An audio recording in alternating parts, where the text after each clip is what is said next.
for us to really do something important for the country. If you look at the last election, historic turnout, biggest since 1914 for a midterm election.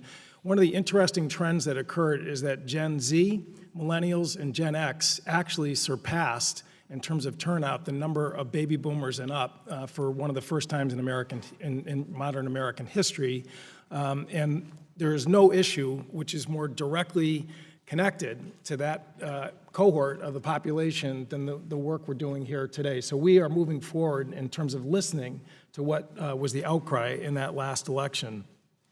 I would just note that Mr. Smucker is absolutely right. There is $1.5 trillion of overhang of student loan debt.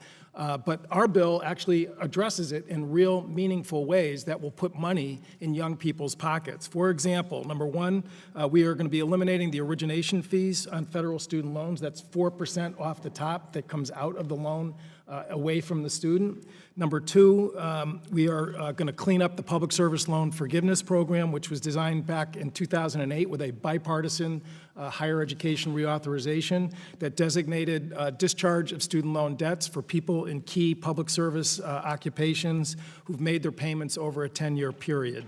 This bill debugs that program, simplifies it, as Mr. Smucker said we need to have happen. It eliminates the cat and mouse game that the Department of Education is playing right now that's denying people discharge, and make sure that all payments that people make over that 10-year period, whether it's to one service, loan servicer or to another, will count towards the discharge of that debt. And it extends this program to people who work in veteran service organizations like the American Legion, VFW, and Mr. Thompson and I had a bill that we introduced earlier this year to extend it to young farmers. That also is included in the public service loan forgiveness reforms.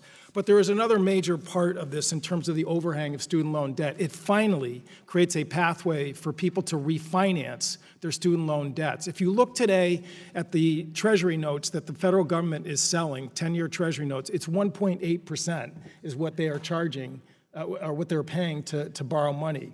Today, there are millions of young Americans that are still paying the government rates at 6, 7, 8% on loans that were taken out back from 2007 to 2012 before we made some adjustment back in 2013 with the Student Loan Certainty Act. What this bill does is it allows those individuals to come in and get the benefit of the lower rates that people who are taking out loans today. GAO estimates that people who took loans out from 2007 to 2012 are basically giving the federal government a $66 billion windfall because of the delta that exists between what the government pays for borrowing versus what students pay the government for borrowing.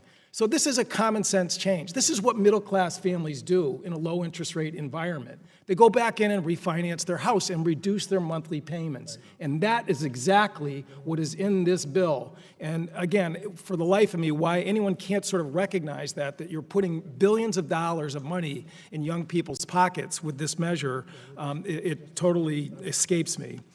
So, you know, as we move forward over today and maybe tomorrow, I just want to make sure people understand that what we are in fact doing is creating affordability, and we are creating access, and we are unlocking the Pell Grant program to allow people in programs that aren't 2-year or 4-year degree programs to get the skills, to close that skills gap.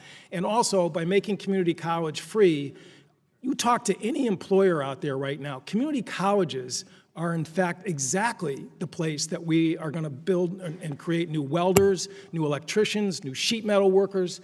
Again, that is exactly what we're accomplishing with this legislation, and it is a great opportunity to give young people in this country a future, to lift heavy debt off their shoulders, to give them, again, the opportunity to succeed as Americans. And hopefully, over time, today and tomorrow, people will come to that realization, and we will have a strong bipartisan vote, just like we did in 2008. I was actually on the conference committee along with Mr. Scott and Ms. Davis back then. That bill passed by over 400 votes after we got done.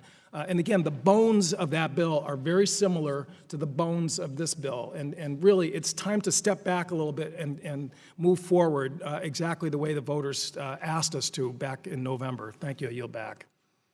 Thank you. Are there others that wish to be recognized? Mr. Grothman, gentleman from Wisconsin, Mr. Grothman. Thank you much. First of all, I'd like to thank the chair for the history lesson.